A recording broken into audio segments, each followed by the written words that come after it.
choice of this old house on the edge of the village wasn't born of adventure, but desperation. After losing my job, its cheap rent was our only option. Moving day was overcast, and the fog wrapping around the house felt like it was trying to push us away. When I first stepped inside, a sudden chill struck me. It wasn't winter's usual cold. It was a sly touch creeping under my clothes. I whispered to my husband, "Do you feel that?" But he was busy with the furniture. The clock never moved from the moment we entered. I tried to adjust it, but its hands always snapped back to 3:33. In the mirror, I thought I saw a shadow pass behind me. When I turned, no one was there. On the first night, scratching sounds woke me. I thought it was a tree branch, until I saw a small child's handprint on the inside of the glass. It was damp, as if pressed there moments ago. The landlord warned, "Never enter the basement." But curiosity led me. When I opened the door, icy breath brushed my face, as if something waited below. At midnight, while drinking water, I saw it in the window's reflection, a tall, eyeless man in an old suit standing behind me. When I turned, he vanished. But the smell of decay lingered. I found the porcelain doll in a strange attic. I placed it in the guest room. The next morning it was in our bed, watching me. I discovered these drawings behind a closet. They weren't old. The colors were vivid, as if painted yesterday. At night, children's laughter echoed in the hall. Yasser began having nightmares. Something heavy crushes my chest, I can't scream. One night I saw it, a thick shadow strangling him. When I screamed, it evaporated. I woke to a moan. In the mirror, the bed was empty, though we lay on it. In the reflection, a pale hand gripped my shoulder. The closet door creaked open nightly. I set up a camera.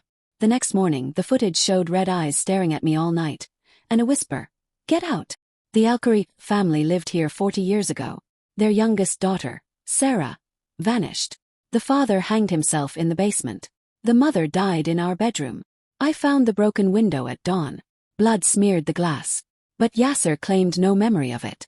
At night, I saw him sleepwalking toward the window, pulled by an invisible rope. Sarah's diary was hidden behind books. Written in a child's scrawl, "Papa hides something in the basement. He says I'll live forever. I'm scared of the doll he gave me." Sarah's doll was identical to ours. In the photo, Sarah smiled. But the doll in her arms looked sorrowful. Her last entry, "It eats my dreams." I decided to break the basement lock. As I raised the hammer, Sarah's voice whispered, "Don't open it. He waits there." I turned, and saw the shadow in the black suit. The basement was a graveyard of secrets. Blood drawings covered the walls, pentagrams, weeping eyes. In the corner, a chained wooden box pulsed like a living heart. A child's bones, and long blonde hair. I understood. The father sacrificed Sarah for false immortality. Her spirit never left. The doll was her prison. I returned to find the doll shattered, and a black entity rising from it. Sarah's voice, "I'm free at last." Another answered, "No, you're mine now." The father's voice. The evil spirit possessed Yasser. It spoke in a layered voice. "This house is hungry, and you're its next meal." I fled upstairs as his laughter echoed. Under the bed, I watched a skeletal hand crawl like a spider. I whispered, "Sarah, it's your father. Help me." Suddenly, a pale child appeared, pushing the hand away. Sarah protected me, but the tall shadow loomed behind her. "Come, my hungry child." It lunged, nearly swallowing her, but she screamed, "Run to the tower." The tower was Sarah's secret room. On the walls, her final drawings, a burning house, a black sun swallowing shadows. I found an old matchbox, and an idea sparked. He came. Violent blows shook the door. I screamed, "Yasser, I know you're in there. Fight him." The pounding paused. I heard his groan, "Layla, forgive me. Fire is the only language darkness understands." I lit the curtains. Yasser slashed. The demon shrieked, "No, this is my house." But I saw Sarah smile for the first time. The shadow burned like parchment. Sarah looked at me. "Thank you. You paid for their sins." Then she vanished. But the flames crawled toward me. Jumping was my only choice. I heard glass shatter and wind howl. I hit the ground and blacked out. The last thing I saw, the house turning to hell. I woke after 2 days. They said Yasser didn't survive. But I know the truth. He sacrificed himself when he briefly fought back. I buried him beside Sarah so they'd rest in peace. I visited their graves. I whispered to Sarah, You're free now. To Yasser. I'll always love you. But something odd happened. A cold touch brushed my shoulder. Among Yasser's papers, I found this newspaper. It read, asterisk, 4 unidentified bodies found in Al-Khoury basement. Asterisk, but the family had only 3 members. Who was the 4th? Changes began. My shadow grew unnaturally long. In mirrors, I sometimes saw a black tear. A whisper followed me. The hungry house awaits your return. I didn't send it. The doll returned untouched by fire. Sighs followed me everywhere. Night. I heard soft knocking on my door.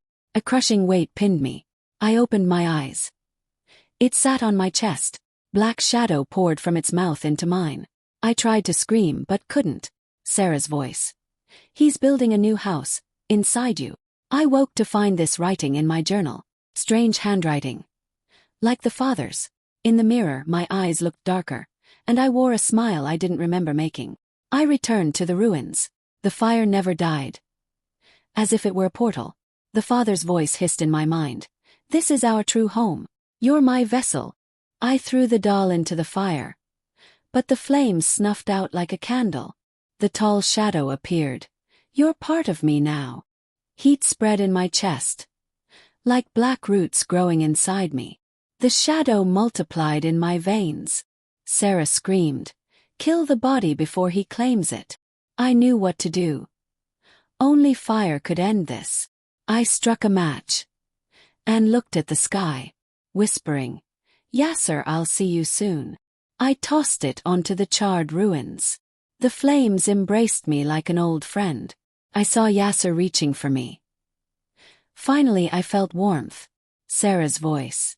You freed yourself, and freed us. By dawn, only ash remained.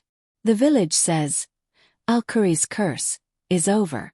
But on foggy mornings, 2 shadows walk toward the woods. And sometimes, you hear their laughter.